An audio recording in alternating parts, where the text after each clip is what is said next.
올가 유럽 반도체 주식 저점 매수하라. 산업의 쌀 반도체 관련 주가 새해 등락을 거듭하며 불안한 시세 흐름을 이어가는 가운데 특히 유럽 반도체 기업 주식을 저점 매수하라는 월가 투자 권고가 나와 눈길을 끈다.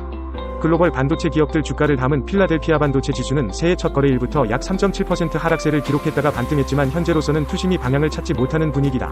스톡스 유럽 반도체 지수 올해 흐름 월가 대형 투자은행 IB인 모건스탠리는 이달 중순 2024 전망 떨어질 때 사라는 제목의 투자 노트를 통해 올해 하반기부터 유럽 반도체 기업들 수익성이 본격 개선될 것으로 보면서 주가가 급락할 때 매수 기회를 잡아야 한다고 밝혔다.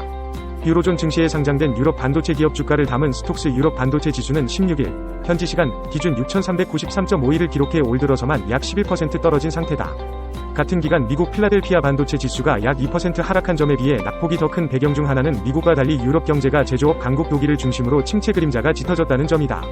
다만 해당 보고서 작성을 주도한 리 심슨 모건스탠리 연구원은 반도체를 비롯한 유럽 기술 부문은 작년에 주가가 널뛰는 롤러코스터 장세를 이미 겪었으며 올해부터 회복세에 접어드는 순환주기에 접어들었다고 본다면서 기술 부문 중에서 인공지능, AI 외에도 첨단 반도체 패키징, 반도체 실리콘 카바이드, 식, 반도체 소자, 트랜지스터 등 핵심 테마에 집중할 만하다고 언급했다. 구체적인 종목으로는 네덜란드 증시에 상장된 ASML, 티커 ASML이 우선 꼽혔다. ASML은 최첨단 반도체 생산에 필수적인 EUV 노광, 리소그래피, 장비를 독점 공급하는 업체다. 앞서 월가 또 다른 IB 인시티도 보고서를 통해 미국 네덜란드 정부가 ASML이 중국에 장비 수출하는 것을 통제하는 등 미중 갈등이 위험 요인임에도 불구하고 해당 기업의 시장 지위를 감안하면 주가가 780유로로 오를 것이라면서 매수 투자 의견을 강조한 바 있다. 해당 종목 주가는 16일 기준 1주당 652.30유로를 기록해 올해 약 2% 떨어진 상태다.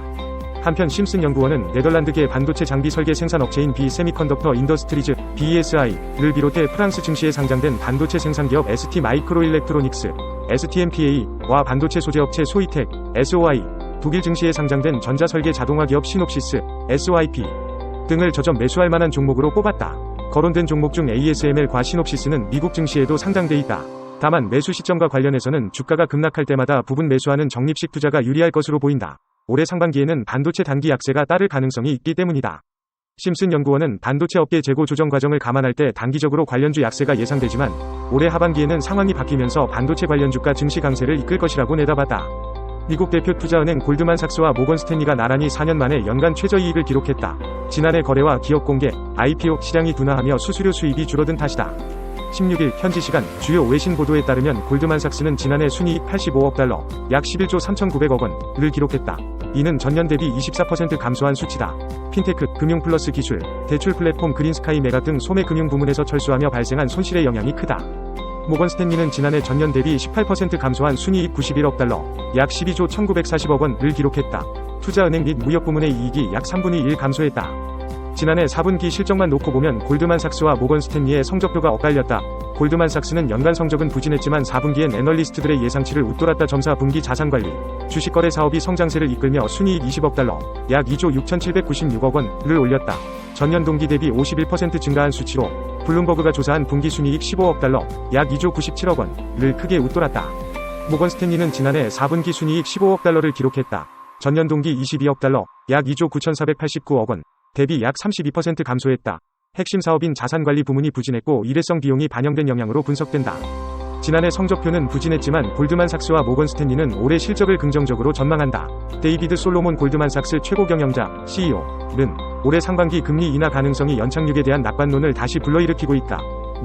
골드만삭스는 미처리 수주 창구에 반영된 전략적 활동에서 잠재적인 부활의 징후를 목격하고 있다. 고 말했다. 골드만삭스는 사모펀드, PEF, 사모신용, 부동산 등 핵심 전략 사업에서 2,250억 달러, 약 3,013조 4,550억 원의 자금 조달 목표를 초과 달성했다고 밝혔다.